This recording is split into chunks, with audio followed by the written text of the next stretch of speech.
My station was good. I was in the what's that? The where they check everybody in. What's Yeah, that house? the house. It's like a house. Yeah, it's The just the house. The Miller house, they call it. Yeah. What? The Miller?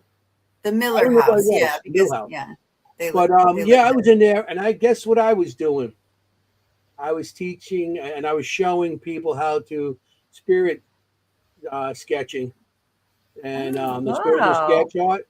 So I had pads out with the pencils, and I had people. Actually, when they came in, I had them meditate for a couple of minutes before I started showing them, and had them draw. And Love it.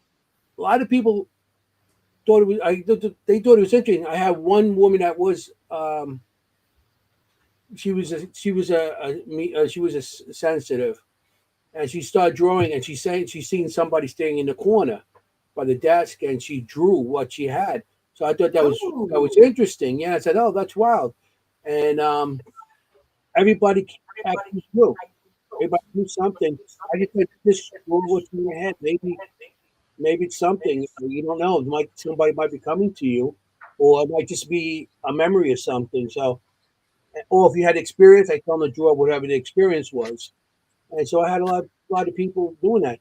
And at the end of the night, well, with the woman seed, that was my first group where she seen somebody. I actually took I actually took my my millimeter, my K2s, all the things with the bells and whistles, and I put it in the corner there.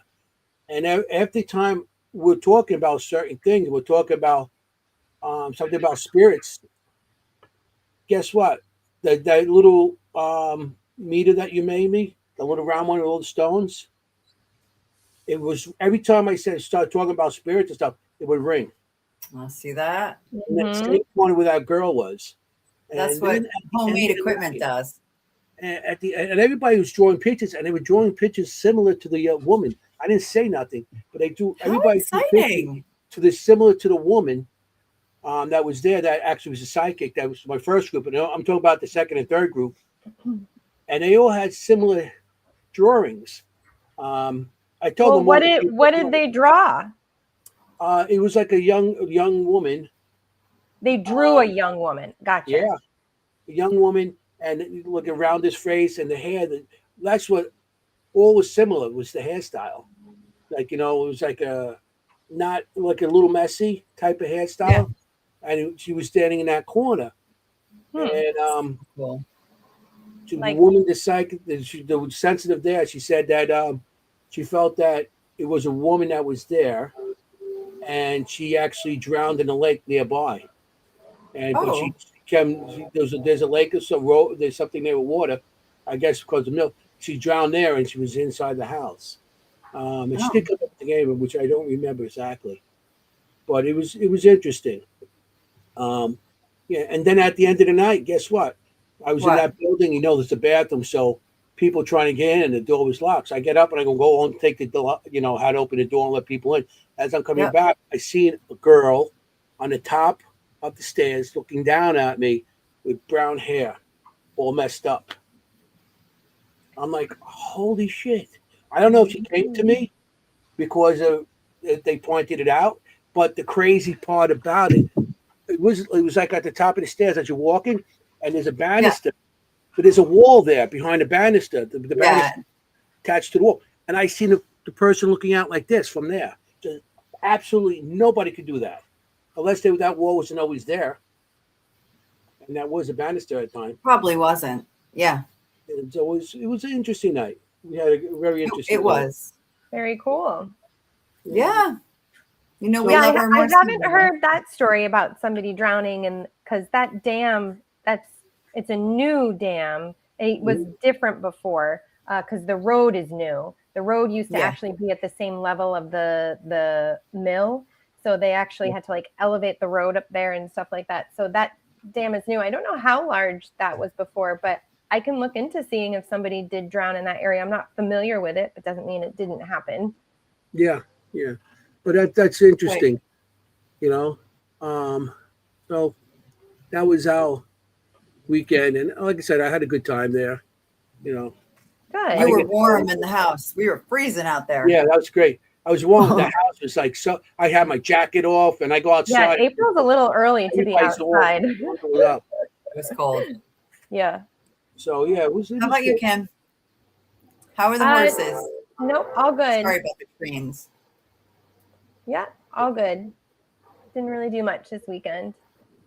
Okay. Cool. But anything the moon in the second power? Did you Anything to share? Oh, well, Nevada just had a pretty big earthquake today. There wow. is they had a 5.7. It was felt in California as well, all the way down to Sacramento. What else we got going on? There's a typhoon hitting Guam right now. There is coronal mass ejection, but not towards us, so that's pretty good. And there's some planetary alignments that are going to be starting this week. That will be kind of interesting. But other than that, we had astronauts. a comet. Not a comet. I'm sorry. Well, we do have a lot of comets going on right now. That's a whole other story. Okay. We had a meteor in New Jersey. You didn't hear about this? Whoa. Go ahead. When? Yeah, I think it was Tuesday or Wednesday. Okay. And it was supposed to also have had a sonic boom associated with it. And I saw some of the video of this meteor coming in, this fireball. And it's not a fireball that I've ever seen before. It was bizarre. Did you see video of it, Jenny? I did. It was weird. Oh, I didn't see anything on it. Like really weird. It was. It didn't look like a comet. It would have been a fireball. No, I said the wrong word there. But it was small and it was like going up and down. It was weird. I don't know. So yes. And then there's also a severe weather outbreak right now going on in the middle of the U.S. as well, too. Yep. Yeah. Crazy. Yeah. So the reason I was going to call you on Saturday when I was driving out there. Oh, you were going to call me on Saturday? But why didn't you call me on Saturday? Because I figured you were with Mr. Ed over there. You know? Well, I was, yes. Yeah, so I figured I didn't want to disturb you, Mr. Ed. And I'm gonna have to ask about that later. I was driving, and the horse. I seen a light stream going down with something, and it was like going, and it was like a tail on it. It wasn't a plane. Because you could have seen another fireball, or the comets you can't really see right now. They're not that bright, so you wouldn't be able to, and they don't move. It was really high up in the distance.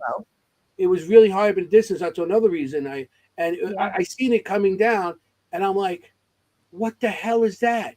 That's and I was like amazed. Bigger than a shooting star. Yeah.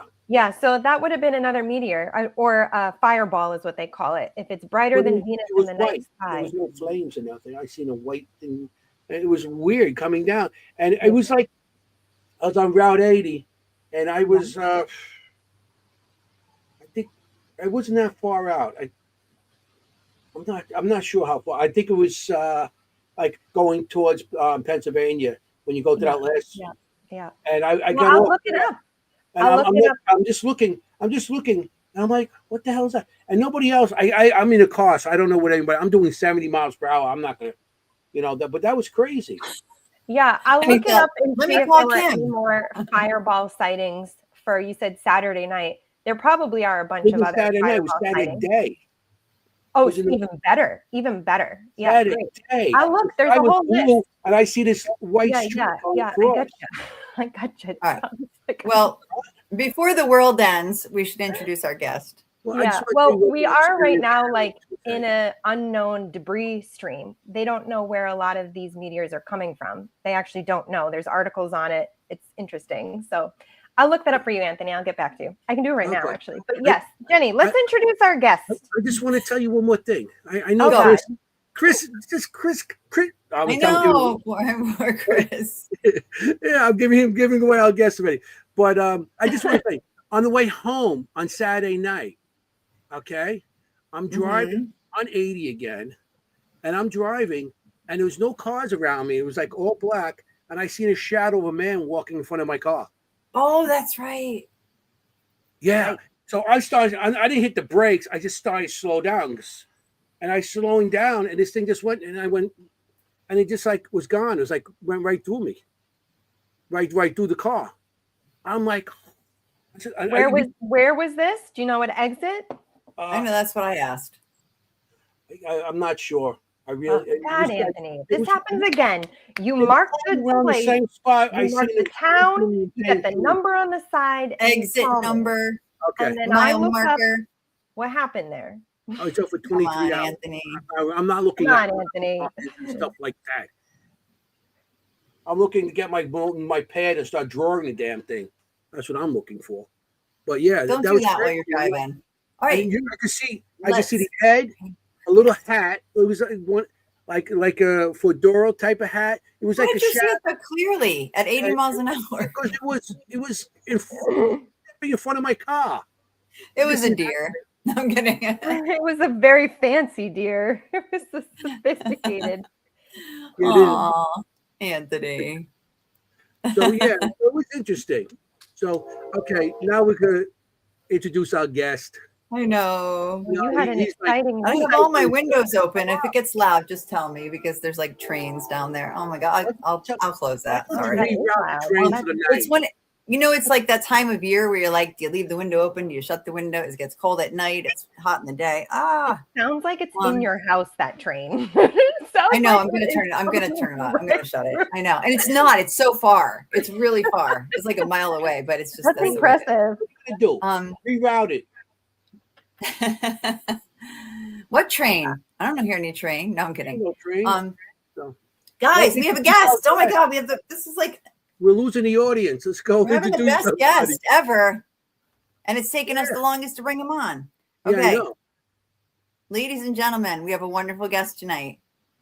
He's a friend and an amazing investigator from Supernatural Untold Stories and the newest featured investigator on the Signal Network.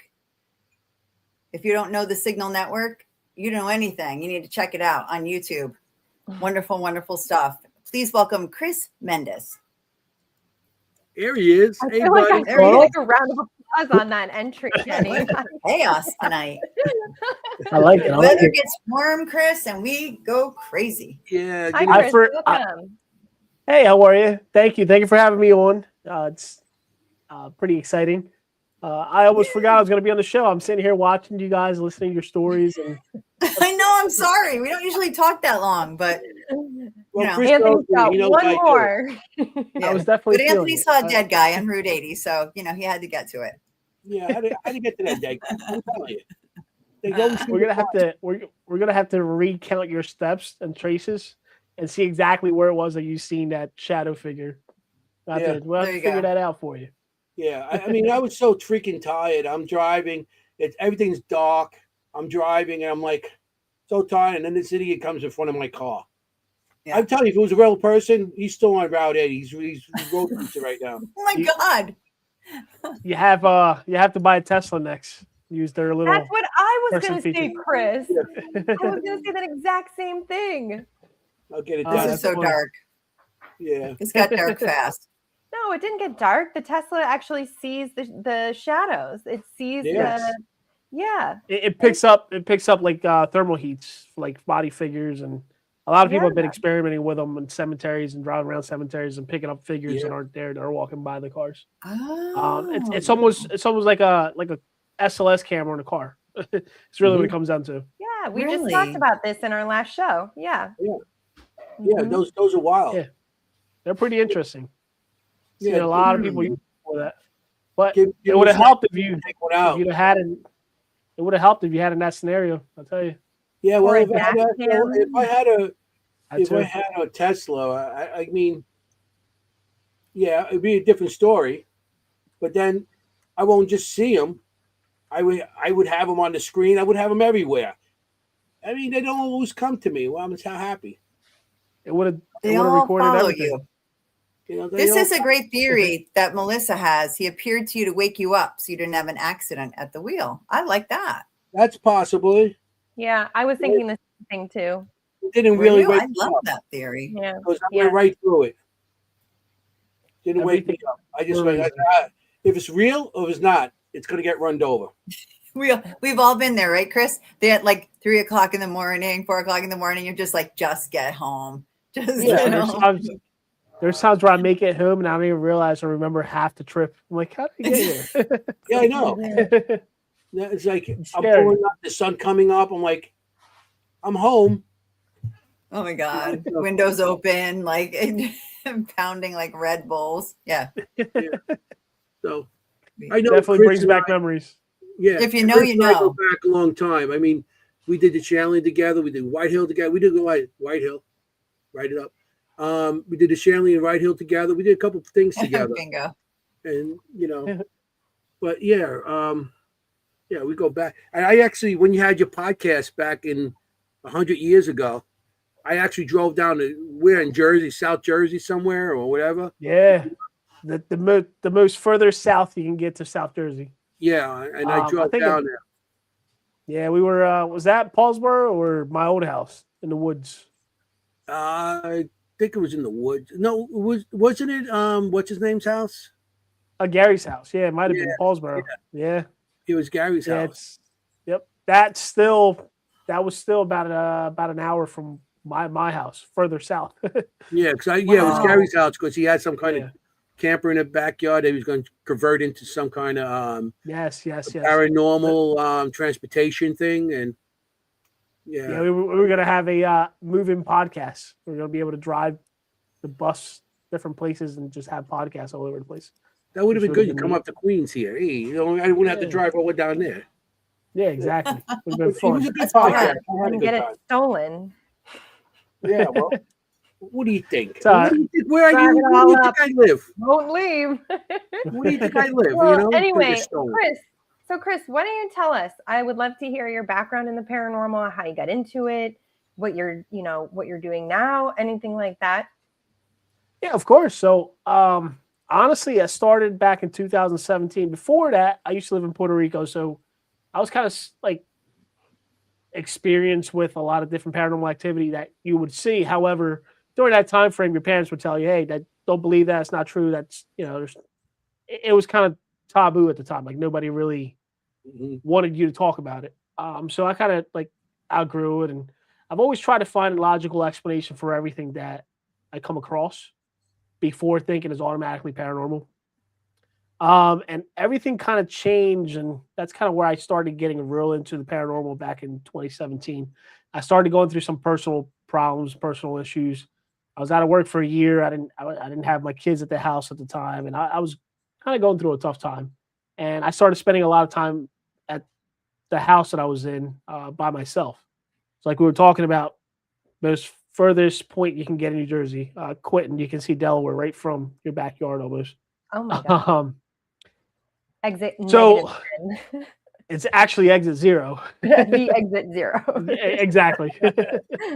So, long story short, I started experiencing one of the first thing I experienced were, like I said, my kids weren't at the house. The very first thing I experienced was watching TV.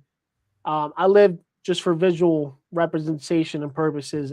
It's almost like it was a double wide at the time. So you would come into one door, it was the kitchen, you had the dining room and then the living room, and then you'd have a hallway that connects all the room together. So I was sitting in the living room watching TV. The TV is facing you, but the back of the TV is right next to the hallway that leads to all the room.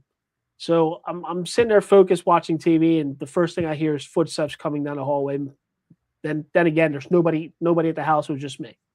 So I'm like, maybe the house is, making noises. Just put it off. Next thing I hear is a little kid saying, "Hey, can I have some chips?" But at this time, I'm watching TV. I'm like, "No, you can't have no chips."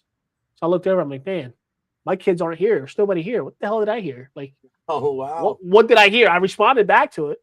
Oh my gosh.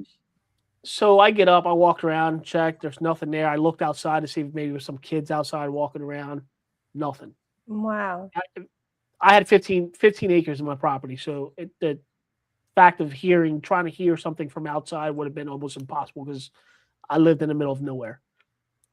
So that leads to, we'll fast forward to going to a yard sale. I ended up buying this Foot Locker. It's a military World War II Foot Locker. I belonged to a guy named Edward, still had his name, last name, and his military number still in the Foot Locker. So I bought that, brought it back to the house. At the time, I was going back and forth through work. I'm in law enforcement, so when I would get home from work, I would take my vest, take all my stuff off, put it in that foot locker, close it, lock it, and put a lock on it. I would go to bed at nighttime. I had a German Shepherd at the time. And I would go to bed at nighttime. The dog would come right into the room, sleep on the floor right next to my bed. And you would hear the lock moving around. Sound like somebody was hitting it or moving it or trying to open it. And I would look down. The dog's laying right next to the bed. So it wasn't the dog. There's nobody else in the house. I would get up, walk all the way to the room, check. Nothing's there. Nothing's going on. So I'd go back. So long story short, I got to the point where I was like, man, am I losing my mind? Like, am I going crazy? Like, is this like something that's really happening? Because I had no explanation for it. So I reached out to a buddy of mine who was into the paranormal, and he was doing his investigations. And he comes over to the house, brings his team together. I had an outside shed to the house. So at the time, we had DVR cameras. So we ran DVR cameras all throughout the house, set up 5 Zoom recorders through the entire house. It was an overkill for that little tiny house, but we just wanted to have everything covered. So we kind of secured the area per se, like, there's no inside noise. Everybody was outside in the shed. 2 investigators in at the time. 2 investigators would stay outside inside the shed, just kind of like controlling the environment per se. So within the first 20 minutes of me and my buddy, whose name was Mike, within the first 20 minutes of walking into the house and starting our investigation, all 5 Zoom recorders completely die. We start changing the batteries. We start in the living room, work our way out all the way to each individual room and change the batteries. As soon as we get to my room at the end of the hallway, I could have swore I heard a woman clear as day saying hello. Now, this sounded very robotic, almost like if it was, the best way to explain it is the old school microphones with the little springs inside the microphone. Hey, Michelle, welcome. So it sounded like I was like a female was talking through. No. Sounded like she was talking through a microphone. So long story short, I tell Mike, I'm like, listen, this is what I heard. He's staring at me. He's like, dude, I didn't hear anything. So at this point, I'm like, there's no way in, forgive my language, but there's no way in hell I'm going crazy. Like, I'm definitely not going crazy. So I ended up going back. Luckily, we had just changed the batteries to that camera, or to that recorder per se, and we had a camera that was plugged in the hallway. We replay that video back, and clear as day, you hear this woman saying hello the same exact way I explained it. So it was one of those like moments where it's like you finally capture something that you've been hearing, but you have no explanation for it. That makes any sense. That's the best though. You back it up. It is. So from there on, I started doing investigations, and I kind of got hooked to it. Welcome back. I was like, no, this story. I was like, I must come back. Continue. Well, you got to watch reruns. Sorry. Back to hear the story. So here, I'll just fill you in real quick. So long story short, I ended up hearing a woman saying hello, clear as day. Sounded like it was talking through an old school microphone with the spring on the bottom of it, like those little toy microphones. That's what it sounded like. It sounded like it was echoey, like just almost through a tunnel. The best way to explain it. We ended up playing.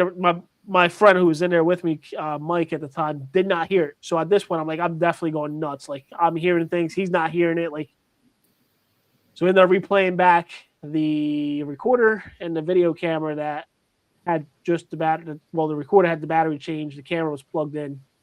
We replayed both of them back on the spot, and we hear the same exact woman saying hello right from the living room area. So it was captured. So at least it was some, right, some credits. See, I'm not crazy, to me not being nuts and not hearing things. So that's kind of what sparked everything, and that, from there on, I got hooked. And I've been doing investigations ever since. I ended up joining his group, and then from there, I started building into the different investigations and investigating different locations, and kind of like spreading out and going further. You know what I mean? Like, and that brings me till now. Like, I visited well over 100 locations from 2017 till now. I traveled all over, and it's been a fun ride. Yeah, for sure. Yeah. Wow. Those stories are incredible. So a few questions.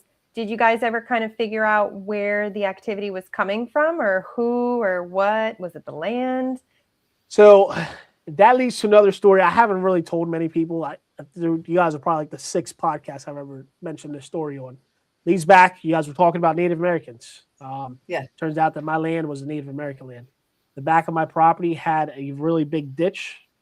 Come to find out, that ditch was actually a waterway for the Native Americans back in the day. So they used to use that for their water, like the water source. Oh. And it actually led to a it's like kind of like a lake deep in the woods. So I ended up tracking it down with a drone. I started doing research in that area. They had a lot of underground railroad activity. There was a church within 3 to 4 miles that was burnt down. And it was said that the preacher at the time was holding refugees from like the Underground Railroad eras.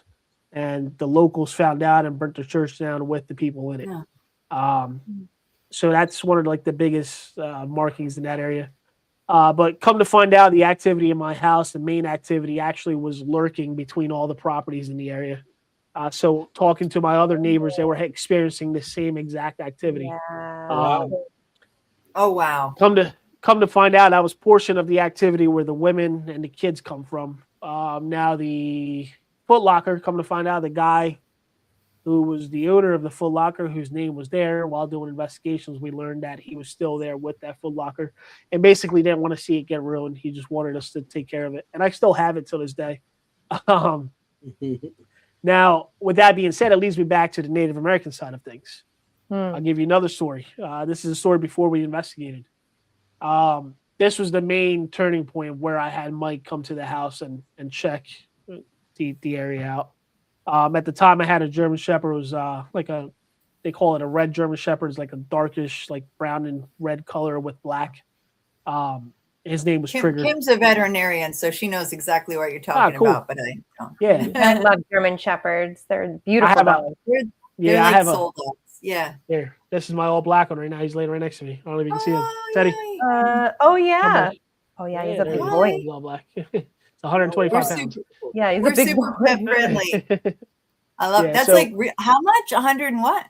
125. Yeah, you said 120. 125, yeah. That's like my weight. Oh my Yeah. god. And I'm glad you're bringing the More dog than you, into it Jenny. because typically German Look at Shepherds are Jenny. very sensitive to spirit. So I'm excited to hear where this story So- goes.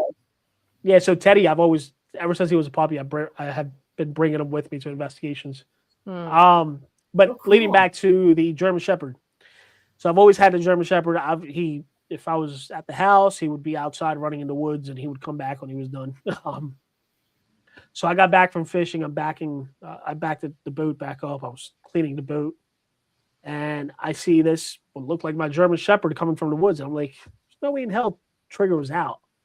So I'm yelling at the dog saying, Trigger, get your ass in the house. Like, get in the house. So I go back to cleaning the boat. So at this point, I'm like leaning like under the boat, cleaning the bottom of the boat. And I see the German Shepherd walking towards me. So I'm like, all right, well, he's coming back. I go back to cleaning the boat. And several seconds later, I look up. And what I see is this Native American guy. Looks like that has the chief. It was a very specific hat. Like a very specific like chief's top attire or whatever you want to call it. Yeah. Right.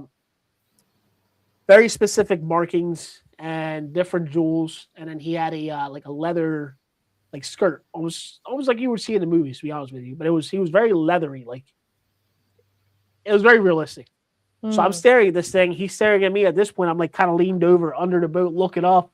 He's looking down. I'm looking up at him, and I don't know what to do at this point. I'm frozen. I'm like, what do you do? Like, where the hell did this thing come from? Like, how do you explain this?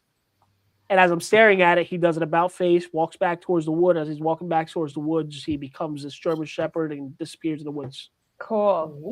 I was like, oh, this thing. There we go. I think I messed my camera up. Let's see. It's okay. Anthony does it all the time. So We long call it story a- short, Only have good Yeah, let looking me see. people, you know what I'm saying? I can't get it. I can't get it to It's focus, okay. but let's see. It happens to him So all the time. long story short, a buddy of mine who has since passed away, his parents were like the chiefs of the Native American tribe in that area, Lenni Lenape, as you were talking about earlier. Yeah. And his mom was also what they call the princess of the Native American tribe. So I explained to him the story, and he brought me into their beliefs and how they believe that that's a spiritual guide coming and showing up to you. he was telling me that that's very rare. Not many people get to see it. It's almost like a gift. Like you're if you see it, you're like choosing to see it. I would And think. he explained to me that I needed to make an offering to the ground, and that I needed to plant some sort of fruit tree as a like thank you for it showing itself to me. So I listened to what he said. At this point, I had nothing to lose. I've seen this stuff. Like, I can't explain it. Nobody else knows what it is. So I ended up planting the tree, and ever since then, anytime I go to any investigation, I have stuff happen prior to the investigation at my house. Doesn't matter where I live. In addition to that, I have a red-tailed hawk or a bald eagle appear on the ride to the location. And according to him, every single time, I'm telling you, it's so documented. Like this one, I can just take a phone out when I'm going to a location and video of red-tailed hawk or a bald eagle on my way there. Would you think maybe the spirit, maybe it was a shapeshifter? Right. First you see the German Shepherd, and then you see him, and now you're seeing hawks, and so they do consider that, but also it's in their Native American tribe, and going back to the hat, the specific hat that I seen that I described to him was the actual Lenni Lenape tribe hat, or chief's hat, or whatever you want to call it. They have a very specific, different type style chief's hat than anybody else has, like the feather hat. Sure.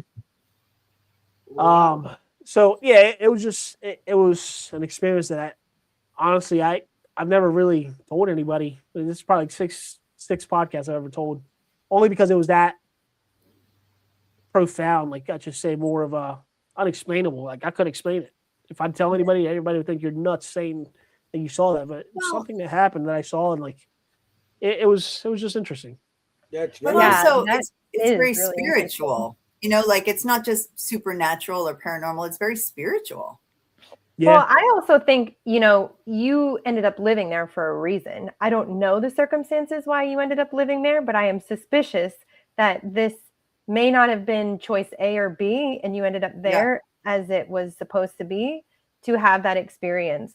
That's like a power animal for you, and as the representation of it. It's not surprising that he showed up as a dog. It could have been just a connection for you to feel comfortable with it at first, curious and comfortable, and then present himself as the guide chief figure to you, and then to show up as the power of an eagle and the power of a hawk. I mean, that's super powerful.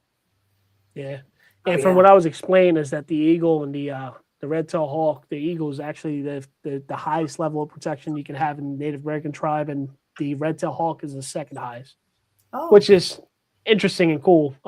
Ever since then, I got tons of tattoos. One of them is actually a bald eagle right on my chest. So a lot of people don't know, but that's the meaning behind it. That's awesome. That's amazing. Nice. That is. I've seen Lenape Native Americans, and actually the first time I saw it, as a medium and I go to locations, the first time I saw one, it was in a place called Mountainville in New Jersey. And it was so interesting, Chris. They come if they're going to present themselves to you, they come so specific. And the one that I saw was wearing a blue robe, like a blue blanket or blue robe. And I was like, well, this isn't right? Like my logical mind, I'm like, they're supposed to be in red. Like they're supposed to be in this or that. And then actually it turns out that one of the most famous portraits of two Lenape chiefs during the Walking Treaty. I don't know if anybody's heard of the Walking Treaty. That's sham. We won't get into that, but they're shown wearing blue robes. And I didn't know that was the way that the Lenape presented themselves, because they don't really portray it like that in, the movies or whatever. But, and also they'll wear tattoos. Though they actually will tattoo themselves, the Lenape. Yeah. So I wonder if that's what you saw. That's super cool. It was definitely tattooed on the face. And he had, I can tell you clear as day, because I don't forget that image. It had like two black, and I want to say one was red and one was blue stripes. So I think it was red on this side, blue on this side, but the top stripes were black. It was cool. It was very interesting. Like I said, it was a different headgear, different very specific jewels. It was, the whole thing was neat, but it left me like speechless because I couldn't explain it. Sure. That's been the second time that's ever happened, where I've been speechless on something where it's taken me maybe 2 to 3 days to try to realize exactly what I seen. Hey, Chris. Right. Do you want to go out and come back in? Maybe it'll fix your camera. Yeah, let me try to turn the Yeah. camera Okay. off and see. Yeah. You know, That's still there. yeah, it's the same. Or go out and come back. Like completely out. Let's see. Yeah, then Yeah. you can come right Okay, back we'll in. pull you right back. We'll talk about you while you're gone. You know that, Chris. And I'll shut the window. How's Hey, that? he's protected, so you got to back off, Anthony. He is Yeah, I know. Be protected. nice. He did that. It really is. Come on back in, Chris. I'm Yeah. excited. Now it's like a cliffhanger. What is the other experience that he had that left him speechless? Come on back in, Chris. I'm looking for you. Hi. But I mean, that's crazy stories. That's a really wild story. You know how he's seen somebody. He's like, You know, forget he's you first guys. seen I'm the out. dog, then he's Going to seen McDonald's. the Indian, and then you know, and then later on he sees all these eagles. That's really something. Mm-hmm. You know, and maybe because he planted a tree, that's why they had a connection with him. Mm-hmm. Yeah, like he agreed to the connection. I'll tell you, every time I go out in the woods, you know what animal I see? What bird I always see? Back a little better there, huh? That works. Oh, there Yeah, you I are. hate I to gotta see you stay go away out, from it. because Kim feels like you left it with a cliffhanger over here. Yeah. Yeah, I was like, there's a cliffhanger now. What is the second time you were left This is like- speechless? Yeah. You don't have to share if it's not something you want to share publicly, but I'm very good at cliffhangers. Yeah, the second one, actually, Anthony and Jenny, I believe you guys have been to this location. Have you guys going to the tattoo shop yet? yeah. I haven't. Yes. Yes. Yes, Okay. we have. And They've Kim, been both Kim's out. gone as well. Actually, okay. Kim and I have gone, not Anthony. Yeah, I haven't gone Okay. there yet. So Kim many and people me. are saying, when you coming? When you coming? I'm like, I gotta get down And Chris, we actually just went very recently, so I'm really Right. excited for this story. A couple months ago. Okay. Yeah. So Sophia and I are really good friends. So anytime I want to go, she tells me, "Hey, like you can stop by whenever." Mhm. So the one night I was bored, I'm like, "Hey, like, are you doing anything tonight?" She's like, "No, you can stop over. You can investigate." I said, "All right, sounds good to me." So it was me and my friend Nancy. Ended up going there. We investigated. It was very heavy in there. It was kind of a wild night. So we ended up walking outside. We're like, you know what? We're just going to call it a night. We're going to leave. We get all our equipment together. We go outside. All cameras are off. Everything's off. Okay. We're sitting by the parking lot talking. And Mhm. till this day, I'm still trying to figure out exactly what we saw. I know what we saw, but I'm still trying to, like, I guess, push myself to believe that it is what we said it was. Right. So we see this thing come up as we're talking, probably like maybe like this big. Is this the this fairy big. story? Yeah. Yes. So there. it comes over, and it flies, and it's at this point right in between Nancy and I, and it's just flying there. I'm looking at it. She's looking at it, and we're like speechless. We're trying to figure out if we're legitimately looking at what we believe we're looking at. Right. Well, it flies from in front of us, goes over to the tree in the back, the real weird looking tree that they have. Mm. Yeah. Literally crawls like humanoid figure, like going up the tree. They're small, obviously. Goes over to the little branches sticking out further. It uses the branch as like a diving board, and it just jumps and flies away. I looked at Nancy. She looks at me. I'm like, did we just see what we thought we saw? So I start looking. Like, I'm like, you know what? There's different things that it could have been. So I look at different types of moth that were in the area. The one I think was the lunar moth, if I'm not mistaken. yeah. Yeah, it's big. Yeah. But So we looked at that. Yeah, it wasn't anywhere near what we saw, especially the thing being like Yeah. humanoid and like. This is the Yeah, part where that gets me. Well, especially watching it, like just using the branch as a diving board and flying away. I'm like, there's no Yeah. way in hell nobody's going to believe this story. I'm like, you know what? There's a camera facing us. Let me call Sophia and see if she caught it. Sure enough, she plays the video back, and you see thing flying between us, stand there, and then fly away. And Cool. it's probably about this big. So it flew away. It was at least caught on video. Awesome. Wow. Fast forward to like 2 weeks after we saw that. So at the time, I don't know if you know, I don't know if she told you the story or not, but at the time she was planning to make the museum that she has currently in the basement. She was planning to do an addition in the back of the property and actually have like knock that tree down and build an addition for the museum. Needless to say, the lady that came over to look at the property to do the permits for the township, I believe, went to the back, came back to Sophia. This is without even knowing our story, and tells Sophia, "Hey, I don't know if you know, but I think you have fairies in your garden, in your back, What? in the back of the property." She says, "There's definitely fairies here." She said, "I could have swore I seen one." And she starts telling her the story. This is about 2 weeks after we saw what we saw. Wow. So she didn't know anything. She didn't know our story. We didn't even know. I don't even know who the lady is, to be honest with you. So fast forward to about like 3 to 4 days after that, from my understanding, there's the mail lady comes over. She's dropping the mail off and goes back to telling Sophia, "Hey, I don't know if you know, but you have fairies in your yard. Like in the back of your property, there's fairies back there." She starts telling her his whole story on how there's fairies in her property. I'm like, all right, well, that's 3 things all relatively close to each other. Like it's got to be that. There's that till this day I haven't seen anything else like it. And doing the research, the lunar moth aren't even local to that area, or aren't even supposed to be in this area to begin with. Which Are is they the that only big? thing close. They can get to that size, yes. Yeah. They're pretty big, yeah. But I still can't explain it. Still, but to this day I can't explain Chris, they didn't come to you and say, "There's this big moth thing in the backyard."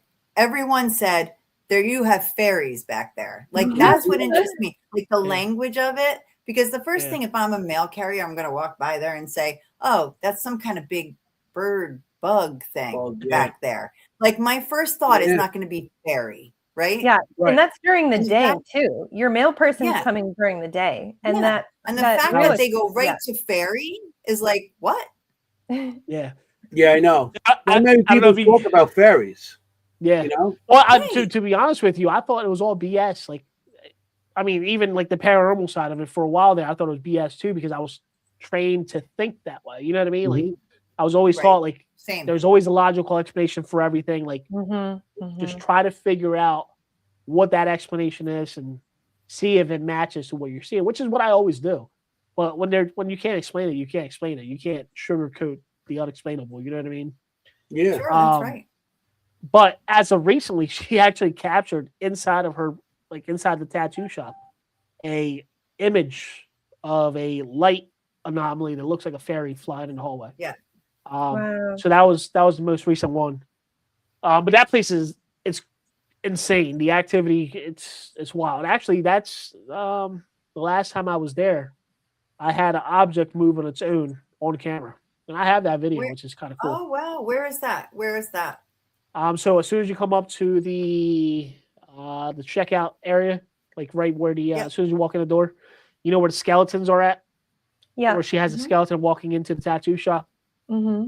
I had set up a 360 camera in that hallway right there in front of the skeletons. And I have a light. It's called an O-light. It's a little round bulb that you just put. The bottom of it is rubber. So I set it on the railing right in front of the what do you call it? Right in front of the skeletons. At the end of the night, we're obviously cleaning up, turning everything off. I go to reach for the light. As I'm reaching for the light, the entire light just slides across the railing by itself. And Wow. thank God I didn't hit the stop button on the camera. The 360 camera caught everything that happened. And so did her security camera that was facing me. So I got 2 different angles of it happening at the same time, which is pretty cool. I could actually probably show it to you guys. I might have a video here. Let me see if I can find it. I would love that. And That's just so so you funny. know, like she's such a friend of ours and such a friend of the show that she's one of our few repeat guests on this show. Yeah. Yeah. And she's awesome. We love Sophia. Yeah, I we did all hear love her. about. She did tell. Somebody told us about the fairy story, but not in as much detail, Chris. So that's amazing. And we've actually had a fairy specialist on the show. Mhm. Yeah, recently. who has talked about Andrew. fairies and little people, and you know, they're interesting. I personally don't know much about them, to be honest, why they would I be there, didn't, why they but were. I read his books. That really helped. Yeah, No, 'cause he- yeah, Yeah, we but I Andrew still Warburton, don't know he's a why. fairy specialist. I don't know why they would be there. You know what I mean? Like, I don't know why a fairy comes to a place. So I was told from what I was explaining, because I started to look. I'm one of those persons where if I have some sort of interaction with something, I have to like research it completely. Down the So rabbit one of the hole. things, one of the things I learned a lot of times, like fairies aren't that much of a nice creature to have, or No. even like a spirit to have around the property. They're mischievous. However, but they're very territorial. So they protect their property and they protect their land. Beings that she was thinking about doing some sort of renovation, knocking that tree down that was there. I think they were trying to protect that tree at that time. That's why they were out in full force. Makes perfect sense. That's my opinion. I could be wrong, Right. but based That's a on good theory. Let me see. Can I play? Is there a way that I can play a video in here? It's on my TikTok. I'm going to play it back for you guys. It's on your Yeah. TikTok. I don't have. I'm gonna. Yeah, let me see if I can do share screen. I'll do this screen. Easiest to monitor. Sharing's best. Okay, boom. Share screen. I pick window. Boom. All right. You know what? Let me do that again because I gotta share the audio with it. Oh yeah. Share screen. Share screen. Can you show it? I'm not sure. Yeah, I can. Also doing it share right now. system audio. All right, share. There we go. You just gotta approve it on your end. Okay. You may get some feedback, so you might have to mute your mic. Yep, Gotta yep, try yep. it. All right. So we're good on that. Whoa, you see that? I did. Like it's I went to grab it and it slid across. About 50%. So we're good on that. Whoa, you see that? I did. Like it's I went to grab it and 50%. So we're good on that. Whoa, you see that? I did. Like it's I went to grab it and it slid across. I don't know if you guys saw that. Yeah. You see, like right as soon as I reach right about here, Yeah, it moves moves. that way. Now, I want to see. I'm gonna stop sharing this screen. I'm gonna find her angle. She did send me her video. If not, I have it on my phone. I'll just send it to my computer real quick. And you can see the actual camera angle, which is very, very cool. Actually, let me look. It's crazy because like your hand never got there. It's like an illusion almost. It's like Yes. you just never got there. It felt like it felt like an illusion, to be honest with you. At the time, we were trying to figure out. I was like, did I do? And you hear me if you watch the whole video. I'm like, did I do that? Like, how can I do that? Like, it was almost like the best way to explain it is two magnets facing the opposite direction. You put them against each other, and they push each other out of the way. That's exactly what it felt like. The North Pole, South Pole. Yeah. Yes. So I guess it is possible that you did psychokinetically do it. Sure. It was cool. If I did do that, I mean, that's what it would be feeling especially like if you felt the connection with it. Interesting. Very interesting. let me see if no, I can't airdrop it. Let me see something. If you want to send it to me, how big is the thing? Maybe you can send it on Facebook. Message. It's 58 seconds. I don't know. Let me see here. Boom. So let me go back over here. Let me see. Oh no. All right, here we go. Let me save that. Maybe I can send it to you. Said Facebook. Facebook message. Yeah, see if we can get it on that. The one that we can communicating on. All right. Let's see. It says it's sending. Also has to be an MP4. Boom. There you go. You probably just do the share screen on the message portion of it. Yeah. It'll populate. Or I can just download off of there and just share my screen again. Yeah, MP4. Maybe we can. Yeah, here you go. I'll just do that. Let me share screen. Share screen. There you Let me go. see if I can get that on ours. I just downloaded it. You can just share the screen. I got it up. Okay.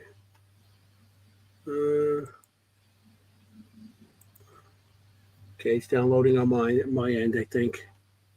If you, Anthony, okay. Anthony. Oh, there you are. There you go. There you go. The mine's downloaded, but okay. Mine would have been. Yep. Well, So this is I might be able to make this bigger for you. It's probably the biggest I can make it. So I'm gonna play it. This is the other angle of that happening. okay. Mine just downloaded too. I could bring it on. Yeah, I can see it.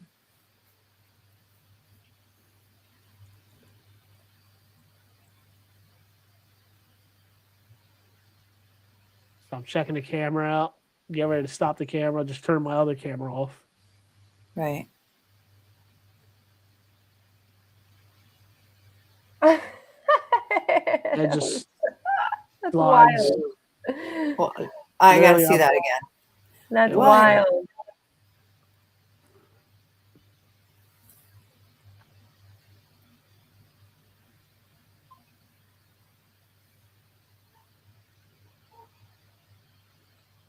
Holy Oh my shit. God. I literally had to chase it, which is That pretty looks cool. like a magic trick. It's like literally.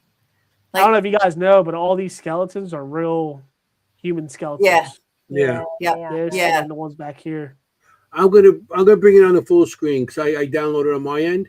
They're Okay. yeah. Okay, but you won't be able to talk. Yeah. There it goes.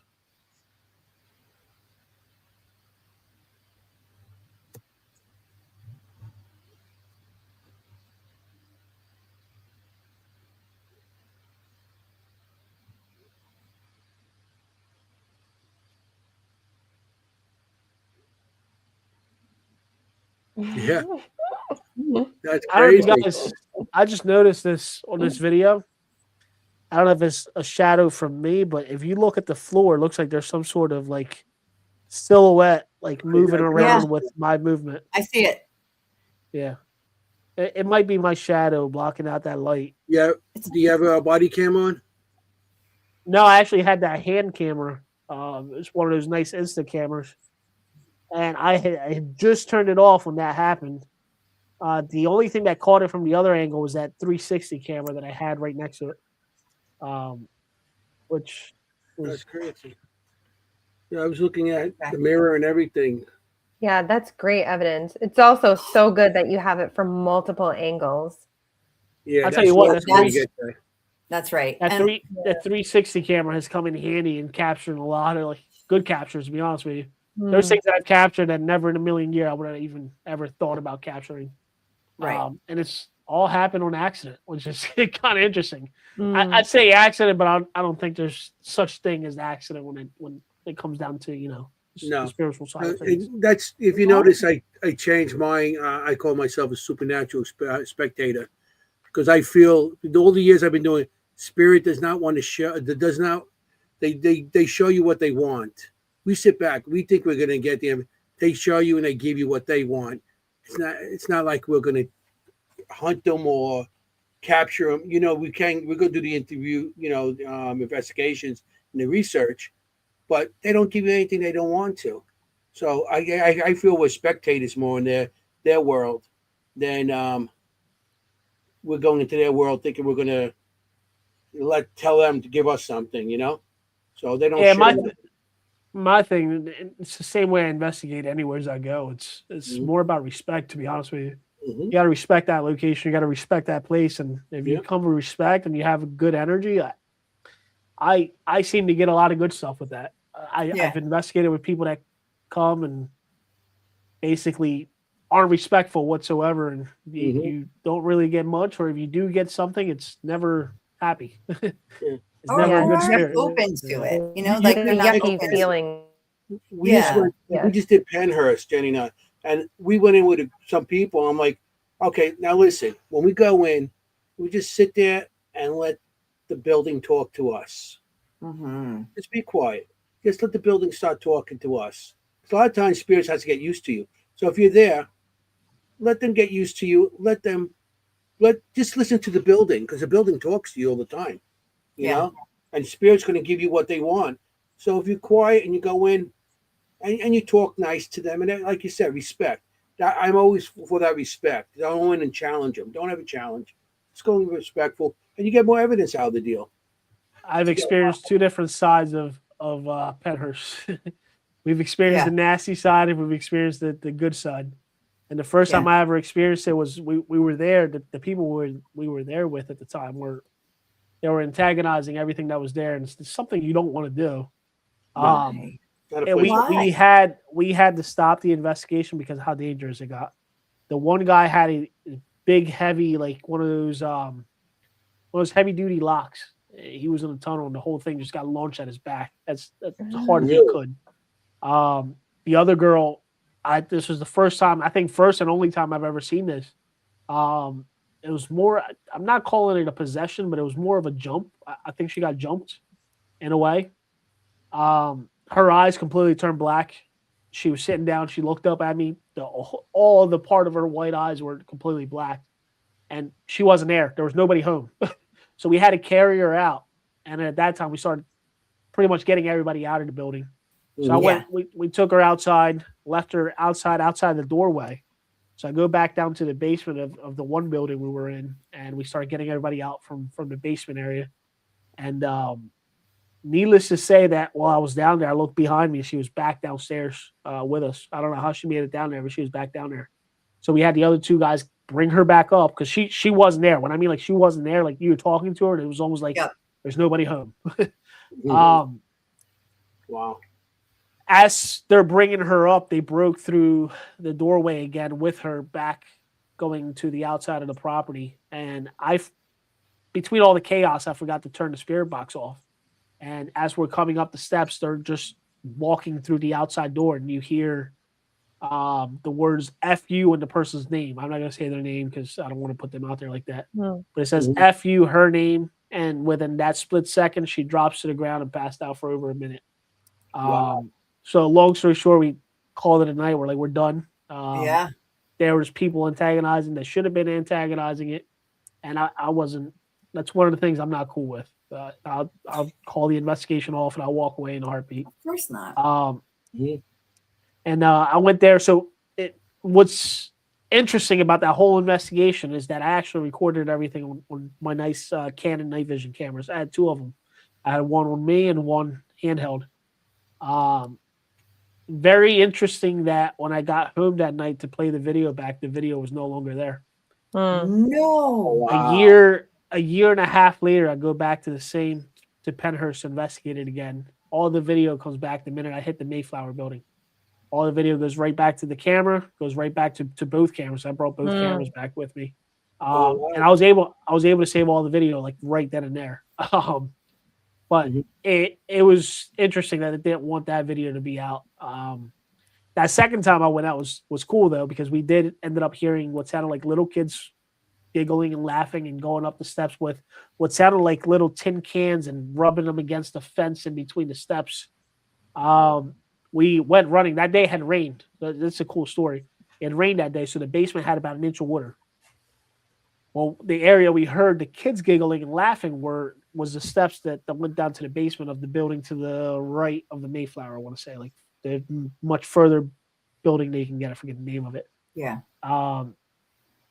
As we hear the kids, we run over to the area we hear the kids, and there's little kids' barefoot footprints on the floor coming up the steps.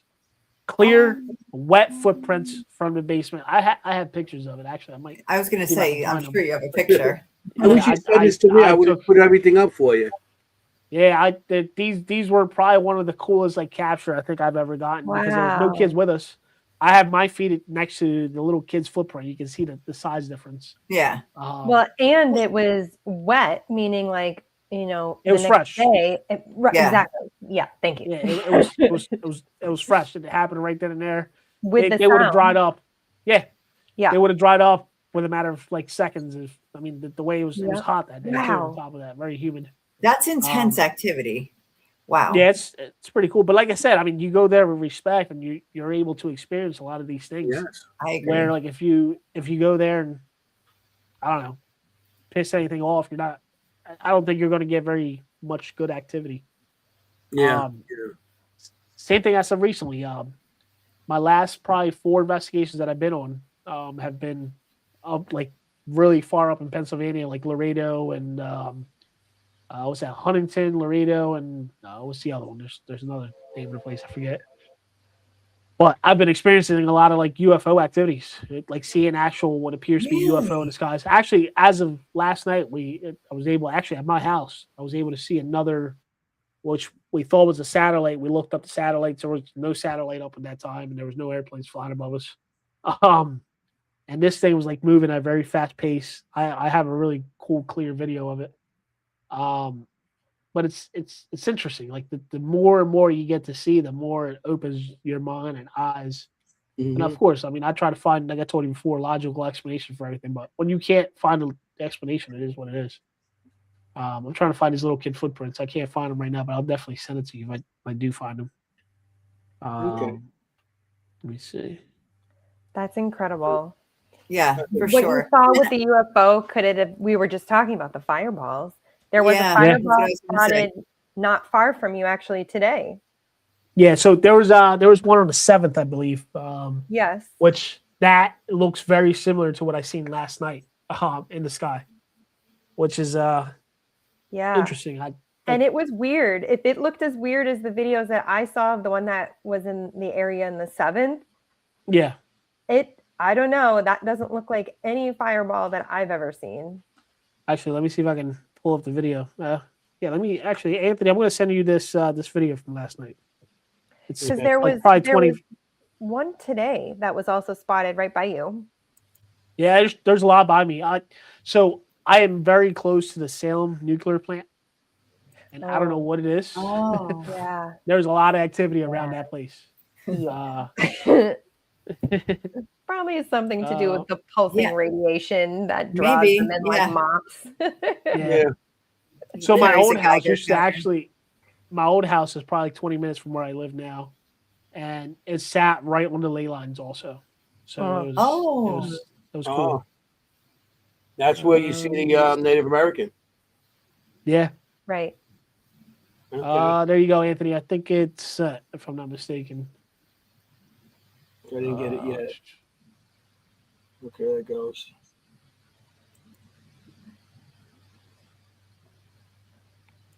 That video is actually from last night. You might want to mute it because I don't know what I was saying at that time. It's YouTube. You can say whatever you want. Yeah, this is true. Okay, we get this shot.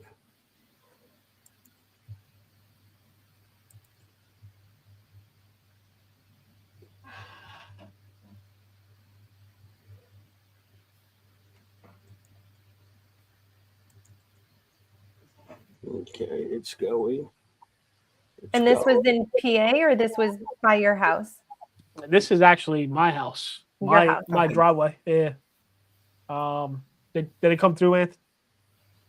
Yes, it did. Okay, cool. Whoa.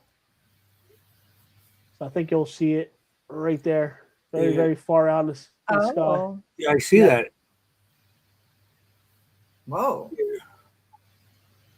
It's moving at a very, very like high pace rate, Huh. speed, whatever you want to call Fast. That's fast. it. Yeah. On Saturday, I seen something like that. Didn't I told you, Jenny. I said, look, there's something moving, and it's moving fast. And I said, well, maybe it's a satellite, and we thought maybe it was the thing that they shot up to space for the moon. And I seen something similar to that the other day, and I was telling her, and nobody's seen it. Everybody's like, oh no, I don't see nothing. No, So I have a lot of different systems and softwares for flight. I am doing flight school, so I have a lot of different activity, different apps that I can use to see like real time live airplanes and You still going for the license? yeah. Yeah, I'm there. All I need to take is my test, and I'll be done. I just haven't had a chance to go back and take the tests. There's 3 different tests. They're like 5 to 6 hours each. So you don't need a drone no more. You just fly over with a plane with night vision underneath. Yeah, put one of those daytime night vision cameras that they have. Yeah. That's But it's Thermo. just it's interesting. I like just seeing that stuff constantly, and it's just cool. It's very intriguing to me. That's interesting. That's very Yeah, interesting. there's a lot going on in our cosmic space right now that is very interesting. Like I said at the beginning, we're literally in a debris stream and they don't know where it's coming from. Like that's never like an encouraging thing from NASA and the Meteor No. Society. That's like we're in an unknown debris stream. Like I know, good. like they know everything. great. And we Yeah. saw When they Yeah. say they don't know, it's like, ooh. Yeah, and 3-1 Atlas or 3I1 whatever Atlas, they didn't find that until like a week before it was almost near us. I was like, great, That's so interesting. good. But that's actually really interesting. You're getting your pilot's license. Flying is one of my top fears. I can't fly without Really? having Yeah, how do you severe go to anxiety. Thailand? Well, What, you swam? Oh, well, you the just went to first time Bali. I went naturally, and the second time I went with Valium. So Oh, okay. Oh, Prince Valium. You works you like could a definitely charm. you're definitely not Whatever getting it those takes. little planes in. No. Oh, no. You feel what I mean, like you feel everything. You feel everything. Yeah. My first flight I ever did was actually kind of funny. My instructor at the time was he's a retired Army pilot. So the guy's already nuts, like he's just crazy in the Right. head. It's like, hey, listen, man, this is your first time. Here you go. You do everything. I'm like, what do you mean? I've never flew a plane a day in my life. I don't even know what the controllers are. He's like, I'll walk you through it. So I ended up taking off. The first time I ever got on the plane, I ended up taking off in the plane by myself, just with his instructions. And then he takes me up to about 3,500 feet, 35 to 4,000 feet up in the air, and like, all right, we're gonna do some stall trainings. I'm gonna teach you like how to deal with stalls, and if anything happens on the plane, how to regain control. Day I'm like, one? all right, so I'm sitting here thinking, that's nothing crazy right now. Takes the plane straight up, plane starts stalling, falls out of the sky. As we're falling out, he's like, oh yeah, you just got to get your nose down and just bring it back up, and you're fine. I'm like, Yeah, yeah, no. sure. Yeah. Meanwhile, I'm sitting here scared half to death, like. Yeah, right. No, Yeah, it thanks. was a very interesting first flight. He's like, he's gotta have fun. I said, all right, well, that's kind of like the whole mentality behind the whole thing. He's gotta have fun. It's Right. honestly very hard to take a plane down. from what I've learned. Honestly, anybody who flies, like the pilots and stuff like that, and you doing the training for this, I admire you guys. I mean, obviously, and it's a beautiful thing. Like the awe of it, I still get the awe. Yeah. But then there's also that like overriding fear that I could die at any second, which is Oh, life no. in general. But yeah, I know it's a very strange combination. Here's how I look at it, and this is how like my mentality I think actually works. To be honest with you, is we're all gonna die. Mhm. If you die that day, it was meant to be. If you didn't die that day, then it wasn't meant to be. I know. I mean, that's the way I look at it. That's how I live life. I'd rather not die that day. True. But yeah. It's true. Yeah. We will all become spirit sometime. But it's funny how logic really goes out the window, right? Like you Totally think, out the okay, window. flying is safe, you know, like you said, it's very hard to take a plane down, you kind of thing, but it doesn't matter when you're falling through the sky. Doesn't matter. You're like, we're all gonna That's die. crazy. But actually, that kind of brings me into, you said you work in law enforcement. Is that what you said earlier? Yeah. It's unbelievable how many paranormal people in the community have law enforcement in their background. So true. Do you I can tell you why. Great. Let's do it.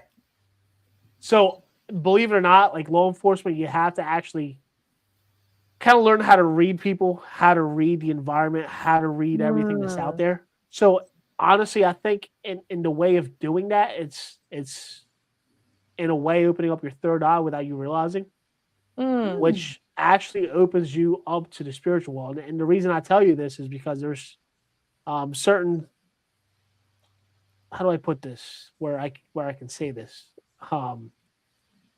There's certain gut feelings that you go with at work that seem to always be correct.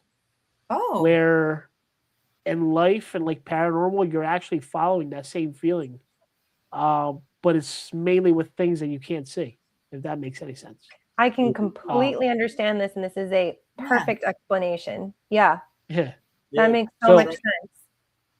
Yeah, Right. and that's the way I've looked at it. 'Cause I've made the same observations before where there's a lot of paranormal people that actually are in law enforcement, but Mhm. just basing it off of like my experience, my life, and like obviously the law enforcement world, and getting to know the paranormal side, that's the best way that I can explain it. I like Yeah. it. Like your instincts, really. You develop, right? Like you have really Yeah. good instincts, but that almost becomes like second nature. Like you're not But aware that you're even using it. So like with me, like talking just for me in general, when I sit places, I'm talking to you, but I'm also looking at everything else that's going on Right. around me. So I'm not You have- maintaining focus on just one thing. I'm honestly like looking around at everything that's going on. But I'm Yep. also using all of my other senses for that. Like I'm hearing for Right. different things happening. I'm talking to you, but I'm Yeah. hearing like two people behind me talking about different things. Yep. Um Yeah. it- You have like I said, it's- situational awareness. But you also are Yes. using your experience, is what I was saying. Like, the more you do it, the more instinct you develop. And it's like, Right. if like you said, you were driving and you didn't even realize it, you're probably taking all this stuff in without even realizing it at this point. Yeah. That, but you're also like, how can I Like it becomes explain this? automatic. Well, you're like It checking does- the vibe. You're like constantly checking a vibe, which Right. requires that. It's more of a telepathic connection. The best way I can explain it. Oh, Yeah. wow. You're So it's more than that.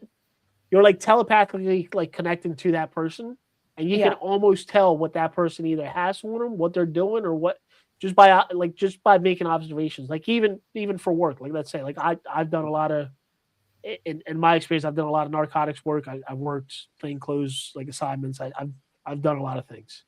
And a lot of my big drug arrests and I would say gun arrests usually come from just making observations, observing the person, observing every person's movement. A lot of times they have telltale signs. The person will start touching, like they'll start touching their waistband, they'll start touching their pockets. They're touching what they don't want you to see. So they're kind of Right. teaching you to like look for those things.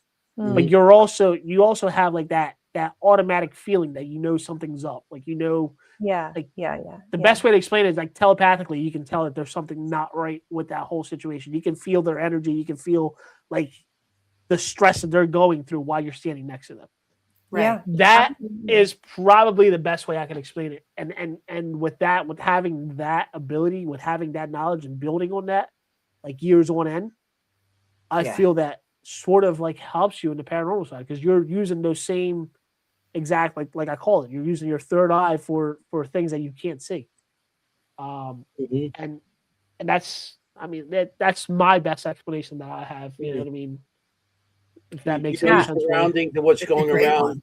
You know what your surroundings are, and you're paying attention. You're not looking this way. You're looking everywhere, and you know your surroundings, which I think that's what makes you open. You know what's going around, and you know how to observe things, and that's how you're trained. So I But know you're connecting a to lot a of person. people in the too. medical field the same thing. I mean, I notice a lot of law enforcement and medical field people in the paranormal these days, Yeah. and I Like feel that paramedics. they got to Yeah, know exactly. they got to know their surroundings also. Yeah, from paramedics, nurses, and stuff like that, and a lot of professionals. And so, yeah, you guys are trained and to know what's going on. So that's yeah, and like I said, it opens your third eye.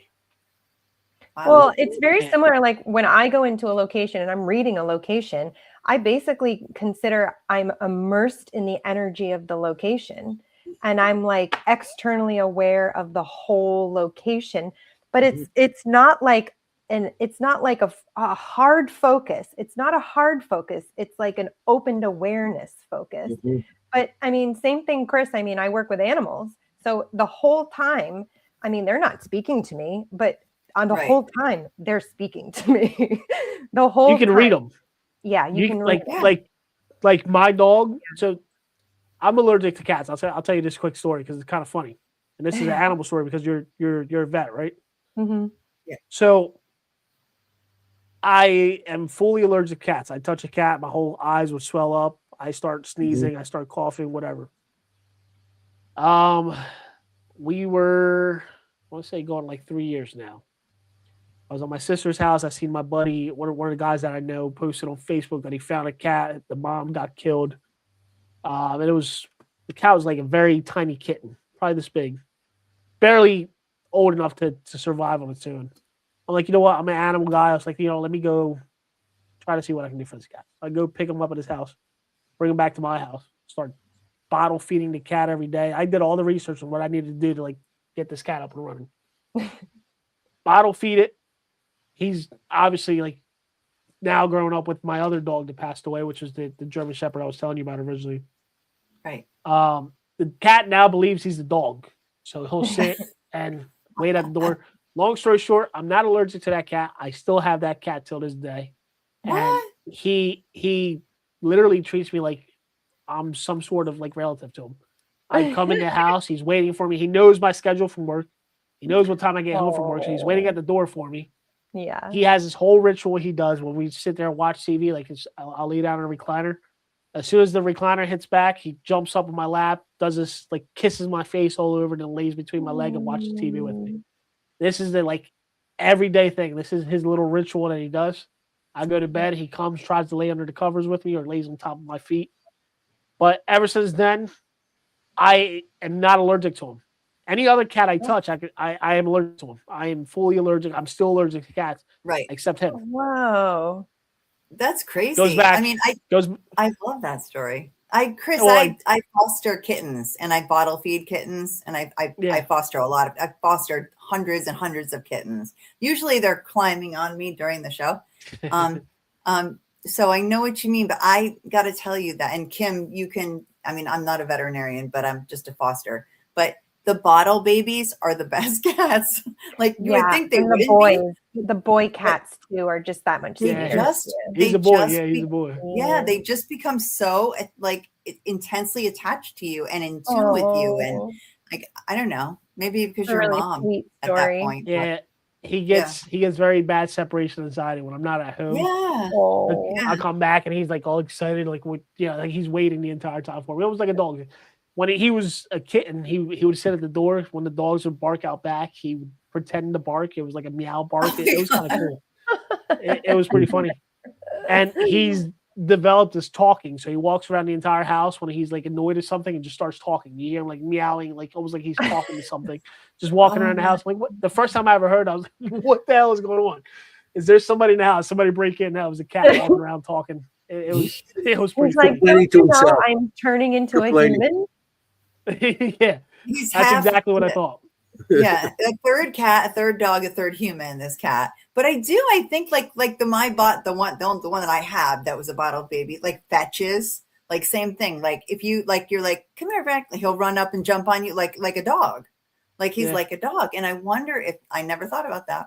Anyway, yeah, Skittles fetches. I'll throw a ball at him. He'll go get it, come back, brings it back. Skittles. Yeah, Skittles. I love that. Skittles, and then I rescued another cat who I'm not allergic to as well. The two cats that I have, I'm not allergic to. I don't know what it is, but I'm not allergic to them. This other cat, a family had a whole bunch of kittens, and they just kind of let them. I was working that day. They pretty much abandoned all these cats. I was like, man, this is like a cool colored kitten. So I ended up bringing them home, and so now I have two cats and one dog, and I'm not a cat person at all. It's the cat distribution system, they call it. Yes. Trust me. Yeah. I love that. Every happy one you got to have 2, 3. I know, So but you need 2 cats at least. Yeah. I'm not surprised that you're an animal person. I'm really not. Yeah. Listen, even at work, like when we have to deal with like crazy like dogs and big dogs, I usually have no problems with them. Like they'll just walk right up, put them in the car, and take them wherever I got to take them to. Yep. But Love it. It's fun. And you've taken your dog on investigations. Can you tell us any stories about that? Yeah, actually, Teddy. I used to have a channel with Teddy and Chris, but then he became too big to take anywhere. And after my other dog passed away, he became dog aggressive. So he loves people, but he just can't see another dog or he'll just go nuts. I've taken him. One of the coolest places that I took him where I had really good activity with him was Burlington County Prison. I brought him there as a puppy, and I think he was probably 5 months old. and we're going down to the steps on the outside backside of the property where the gallows are at. And he starts freaking out, does not want to go down the steps, starts backpedaling. So I literally have to pick him up and walk him down the steps. And as I'm doing that, we capture an EVP saying, there's the little doggy. Say hi to the little doggy or something along those lines. What? Or the little puppy. That's what it was, the little puppy. So they were acknowledging that we had a dog with us, and they were acknowledging that he was a puppy, which is kind of cool. And he was definitely reacting to it. All the back hair of his scruff were all sticking up. Yeah. The hairs near his butt, like area in the back, were all sticking up, and he was backpedaling. So I can only assume he was reacting to what was there. But at the time, I thought it was maybe he was scared of the steps. And it wasn't until later that we played the video back and ended up hearing the AVP that was captured. Yeah. Did those mannequin things freak him out there? Because they freak me out every single time. I've been there like 10 times, right? Quite honestly, I couldn't walk him through the whole property. He would not go down to the basement. He would cry, run up the steps, and not want to be anywhere near that basement. Wow. So I actually had to bring him up, and I left him in his crate for a little while up by the main entrance. Because he didn't want to go down to the basement. And obviously I didn't want to force him to, cause him to freak out or something. But, I mean, stress him out. Wow. Yeah. It's just a lot more intense down there, right? Like maybe the violence or I don't know. Wasn't a guy killed down there? So it was the area where the stabbing had happened. So that's right where he was freaking out there. Yeah. Yes. So. The left side of the stairs. So that was the area he was freaking out at. And even if I brought him through the other side, he wouldn't make it past the hallway to come down to the stuff on the other side. Aww. So needless to say, he only investigated the first floor and the backyard for the most. Well. But that was interesting. And then I brought him what was it? Booby's Brewery. That was another location that I brought him to. And he did pretty good there, actually. He was still a puppy then, and he was interacting with a lot of things, especially near the hotel area. That floor right before you go up to the hotels. I don't know if you guys have been there. Yeah. He was interacting with something there, and it was almost playful. Like he was playing with whatever we couldn't see what it was, but he was playing, like hopping, like jumping towards it, and like it was almost like something was playing with it. What I felt was maybe like a little kid, but I couldn't prove that. We didn't capture anything to even kind of, give us any evidence that there was something there. But other than that, I mean, it's been cool bringing them to locations. I actually brought them to a pet cemetery. Well, actually, it's not a cemetery. It was actually a pretty messed up location up in Connecticut. It was originally a dog pound, and the owner ended up killing all the dogs that were in that area and stuffed them inside of school buses. And those school buses were buried underground. And it wasn't until like a couple years later they found out that he had killed all these dogs and stuffed them inside of these school buses. And he ended up getting arrested for it. Long story short, we ended up getting access to this location, and I brought him there. And we got a lot of activity with him there, especially the dog pound area, which was still there. We found the buses. We found the underground buses and how to get inside of them. There's still like bones there that belong to the buses. But that whole area, just the vibe there was crazy. It was weird. How disturbing. And it almost felt like you were being watched the entire time, honestly, like while you were there. Yeah. It was one of those places where like I was only there for probably like 5-6 hours and then I left. Drove all the way back to New Jersey. Yeah. Kim, I would love you to ask your question right now. Oh, I was thinking you were going to say we have a place for you and your dog to go to, where we just went in oh my gosh, Briarcliff Manor. So this is a really crazy story, Chris. We just talked about this on our show. So we were doing Estes method down in the basement, and somebody was just hearing dog barking completely and they're like, this is ridiculous. It's just a guy who's obsessed with his dogs. And he's you feel dumb. You're like barking, more barking. Yeah, more barking. And then somebody else was doing Estes, and they got that they were the guy on the Estes was talking about their dead dog, their past dog. So we're like, God, there's this guy who's like obsessed with dogs. But you know, everybody has had maybe a dog in their life, whatever. I wouldn't really think much of it, and Yeah. it wouldn't be very like evidential. But it actually turns out that this location, there was a guy who lived there in the 1940s who had a Westminster classified like quality dog kennel out of that building. And so he bred, you know, wire hair fox terriers, and he had a Westminster winning dog, not the whole Westminster, but like best of Right. group in 1943. So we're like, wow, it was, I would believe it was him. So come with us next time and Yeah. bring the dog. Yeah.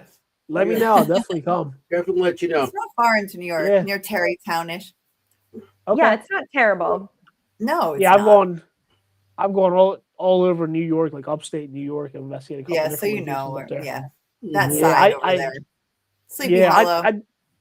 Okay, yeah, that's probably maybe 2.5, Over there. 3 hours from Yeah. me. Yeah, Mhm. Oh my gosh, it's such a great place. Yeah. We love we it. did I did a location up in upstate New York. It was like near Syracuse, New York, where I ended up making friends with the one of the state state rangers, the guys that control all the parks. Mhm. Yeah. And we were at a fort there. I want to say fort. It wasn't Ticonderoga. It was something near there. Let me look it up real quick so I can give you like exact. But long story short, I was talking to the guy at that fort, and he said, "Listen, you do this paranormal stuff. I have a place for you." He said, "It's closed at night time, but I'm gonna let you guys in there tonight if you're around." I said, "That's perfect. Works for me." That's It the was an best old stuff. it was an old general's home, and it was basically his property. And from the minute we walked in, it was dark. Upstate New York, there's no light pollution, no nothing out No. there. It's Mm. completely dark. Like just it was cool. So they have his monument there as well.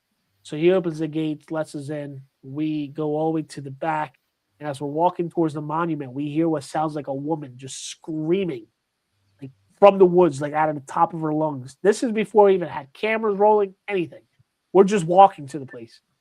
And he said, "This is the reason why I wanted you guys out here." So he explains that this is something that they hear constantly. So we investigated for probably 3 to 4 hours. We get absolutely nothing. Nothing. Like what I mean, What? while we have cameras rolling, nothing's happening. We're not getting any AVPs, nothing at all. Turn the cameras off, start walking back towards the car, and here goes this woman screaming again. I'm like, What? seriously.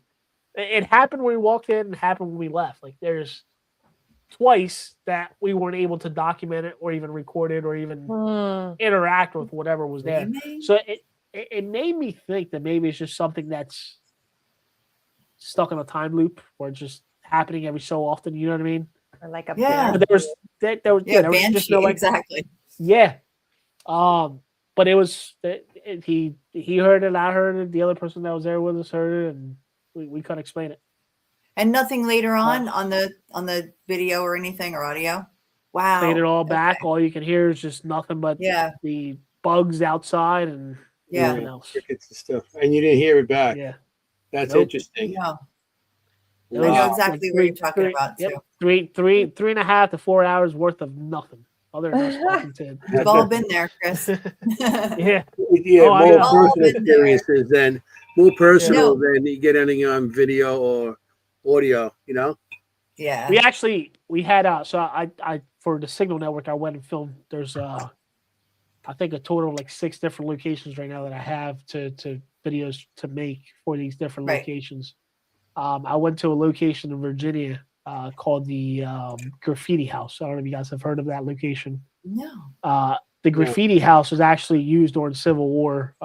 It was a like meeting point for the soldiers, and all the soldiers that met there prior to the Battle of Gettysburg. It was the Battle of Brandywine, if I'm not mistaken. The battlefield is right across the street from the Graffiti House. The reason they call it the Graffiti House is because all the soldiers actually wrote their names and all of their different stuff on the wall inside the Graffiti House.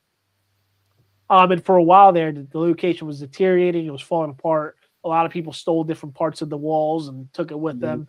But they have since like rehabbed this location. It was used during the battle as a hospital. So a lot of the soldiers that were injured and hurt, they would bring them back to the property and do amputations on the second floor of the property. Had a window that faces like the steps as soon as you come up, and then you should throw the limbs and everything out the window, like Oh my ready gosh. for the person to get it down. Okay. So with that being said, we were prior to that. I was there for a whole weekend because we did 2 different locations. I went to prior to Brandywine. I was in There's another location in Virginia. Long story, we ended up walking through the location that we were at, and we hear what sounds like the rebel yell. I don't know if you guys are familiar with the Civil War, like rebel yell. Yes, We're I making got the that specific sounds. on So video. we hear at the other location, we heard what sounded like a rebel yell. First time I ever heard it. No, I don't know what you're talking about. No. So during the Civil War, they used What to are rebel yells? So during the Civil War, that the soldiers had a specific yell and scream to basically indicate like that they were in battle, they were charging at the battle. Mm-hmm. The rebel yell is the rebel yell is the sudden is when they used to go into fights, when they used to run in, they all used to scream at the same like and it was like one big loud sound that was supposed to intimidate the enemy with this kind of yell. It's supposed to be like more people than they really had. So that was like rebel Braveheart, kind of like in Braveheart when they do that. Kind of like like a battle sort of. choir. Yeah. Like a battle cry. Almost, okay, all right. Yeah. I have that. So picture audio. Native American tribes, like when they would go to battle, they would have that specific. It was something similar like that. Okay. So we hear it at the one location. We heard it once. Now fast forward to the graffiti house. We filmed in there. We got a lot of cool different evidence while we were filming. We go and put everything back in the car. I put all the equipment away. We're outside of the car once again, just BS and talking about what we're going to do tomorrow. And we hear the battlefield's right across from the house. So we start hearing the rebel yell start at one end of the battlefield and work its way all the way to the other end. Oh no! But it was the coolest thing I think I've ever heard. That was followed by a whole silhouette squadron of soldiers like walking towards the battlefield. It was all silhouettes, looked like they all had their muskets walking down the road and just disappeared. What? It was probably one of the coolest things. I think there was 3 of us there. We all witnessed it. We all watched it happen in front of us and heard the rebel yell. You all saw it. I mean, all 3 of us saw it. We were all staring right down because the road that actually leads to the graffiti house is a dead end road. That on that dead end, there's a specific street light that's just lighting that dead end corner. There's also a church there. Let me pull up the name of this church. It's actually one of the oldest churches in the area too. Graffiti house. You know what's like incredible? I feel like so many of your most amazing stories, you're not the only one there. No. Like there's so much validity to your story. Yeah. You know what I mean? Like most people are like, oh, I swear to God it happened. Like the light just went right away from my hands. But that's incredible that you actually have people who are witnessing it with you. I guess I can say I'm lucky, but it also like I want to say like when I investigate, I only investigate with like a very small group of people. And a lot of us have very similar way of investigating. We kind of have the same mindset. So I've noticed where I get the most evidence is when we're not even trying to investigate, when we're just talking and playing around. Yeah. And usually things happen as we're talking and just playing around. It's never when you're trying to get some sort of activity to happen. It's always when you're not expecting it. Of course. Anthony says that a lot, to be fair. He does. He says when you're just chatting. And at Pennhurst, that just happened to us. We were talking about something completely different, and I accidentally left a recorder on, and we played it back, and it was like some dude yelling at us about how mad he was working there and stuff, screaming. Oh, yeah. Like, whoa. He said something because we were in a office area, I guess, and assembly hall. And it actually came back and it says, I'm working here all night. And then it says something on it and it says, F it. He goes, I'm working here all night. F it. It was like a whole sentence. Like, wow. But of course, no answers to the AVP questions. But when we stop talking and just start chatting to each other, this guy's in the background. But think about it, that's life. Like you don't sit there in life and say, what's your name? What do you do? Where are you from? How many kids? Like Right. you just talk, you know. Yeah, And how many I times you have a think the more natural conversation, you are, the you better. get an EVP, it seems like they're joining in or they're laughing at your Yes, show, or exactly. they're adding a comment to what you're talking about. And Yes. you have the playback. It's like, who was that? Right. Oh, What I was got they I gotta up let you to, guys or hear that sometime. whatever. Kim, don't let me forget your question. The other Oh, question. yeah, that's right. The other question. Yeah. So, The Chris, so what I question. love to ask people on the show is because I really this want is to a know from location Chris. about history and locations and stuff like that. And, you know, everybody, I always find that in paranormal investigators, there's just a place that keeps calling you, that keeps, you know, you keep thinking about it. You know, you've been to 100 places, but there's one place, and it doesn't even necessarily have to be one that was the craziest activity, but it's like you just can't get it out of your mind. You keep wanting to go back there. Is there a location that like repeatedly you connect to or that calls you? So for me, there is one location I've only investigated it once, and it's been closed ever since we investigated it. That was the Greenville Manor. I don't know if you guys have heard of that place. No. It was a very short, and it was open for a very short time. That I experienced some crazy, like I don't refer to a lot of things demonic. I don't think this stuff was demonic. It was just very negative. Very like negative activity, like to the point where we were getting growled at on the steps. One of the people we were with got a decent sized scratch while he was there with us. But it's one of those locations that I just wanted to know more about it. And I've noticed also while I investigate a lot of these locations that are owned by certain people, the people that actually own them are usually called to these properties, and it usually is all the same exact story. I was very intrigued with this property. I wanted to buy this property. This property was calling to me. I wanted to be a part of it. I wanted to make it better. I wanted to rehab it. A lot of these stories that I hear from these different owners that buy these extremely haunted properties is usually the same exact story. Yeah, so, you're right. I was driving by and I had to go in. Yeah, that kind of thing. Right. Like, yeah. But it's kind of the same thing with this. However, this location, from the time we went there, it was just the whole the way we booked it, the way we got there, the interaction we had with the people that actually ran the place. Everything was just very odd, very weird. Like it wasn't your normal location, if that makes any sense whatsoever. No, I do. It does. But that's the only location I ever had that feeling with. The other one I can say that I've always wanted to go back to and continue to investigate was St. Albans Sanatorium in Virginia.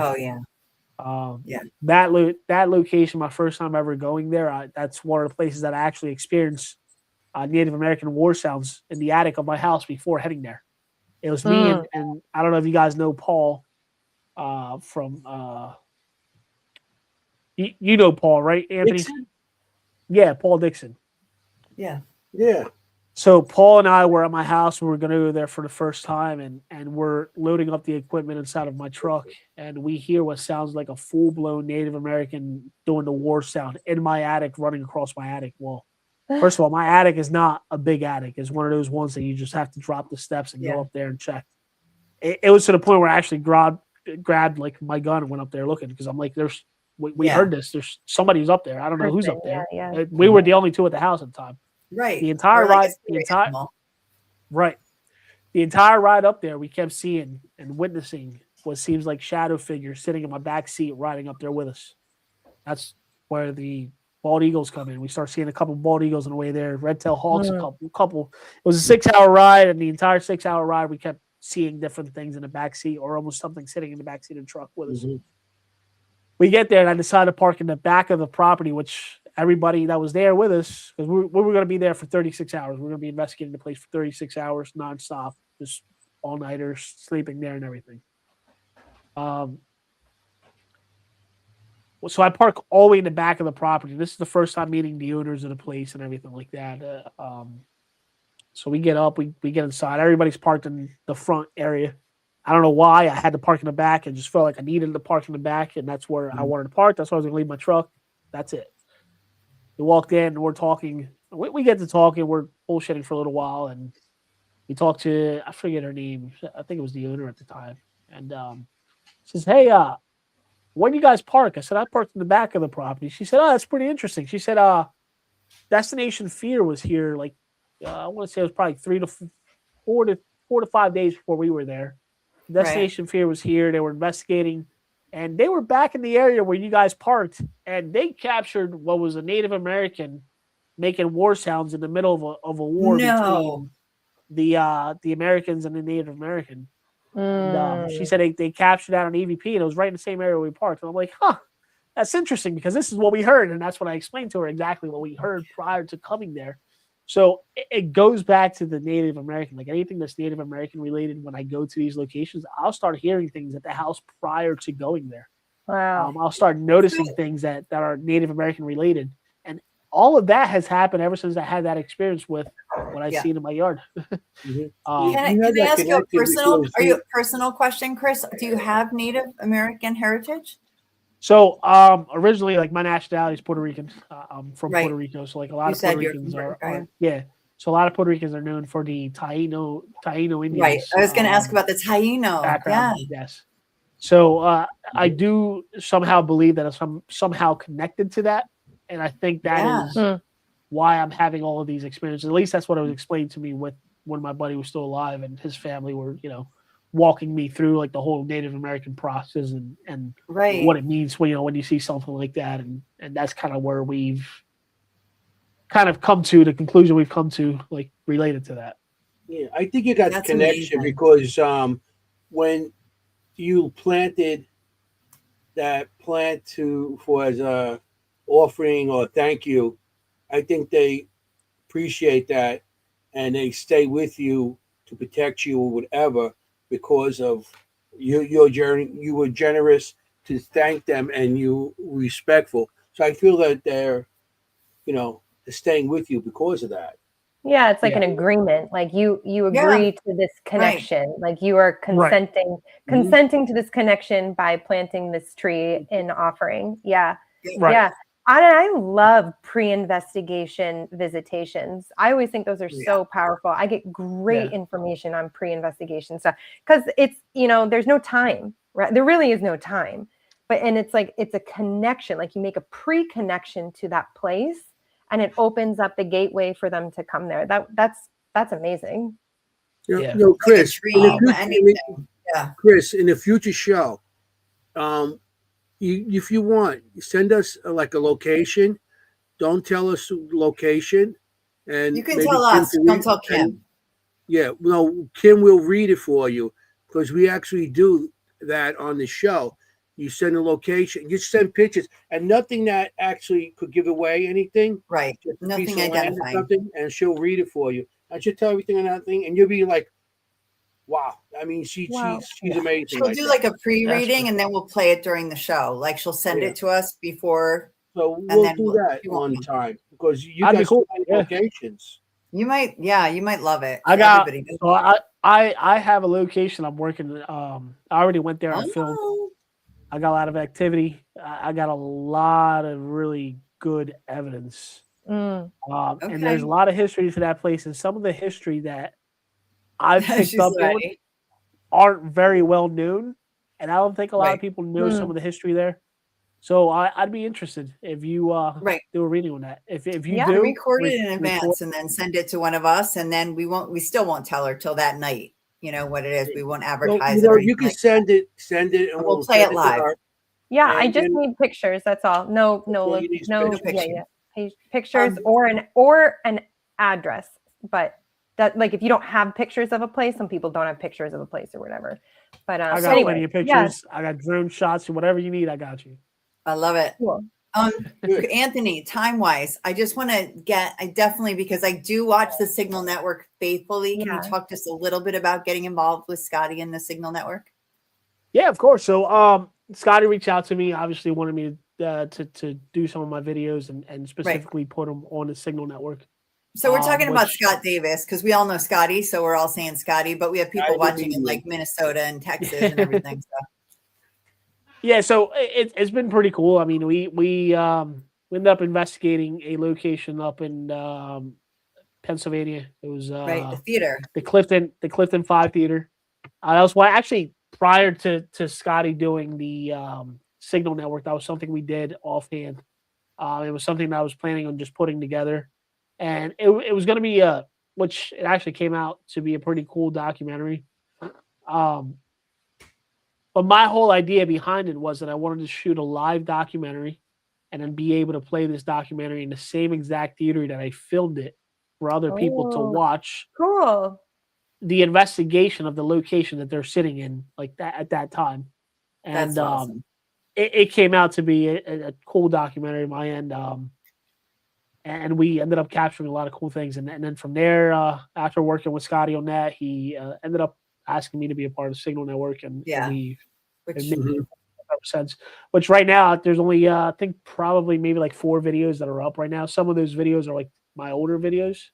right. A lot of the new stuff that are getting ready to come out is much better quality, better edited, and it's somewhat it's more of a, you're gonna be watching a story instead of like sitting there and being bored of a normal investigation video, if that makes any sense. Yeah. I love the variety. I do. I love the variety. I love, we're friends with Beyond the Badge. We're friends with them, and we're friends with Sarah, Hushed Up History.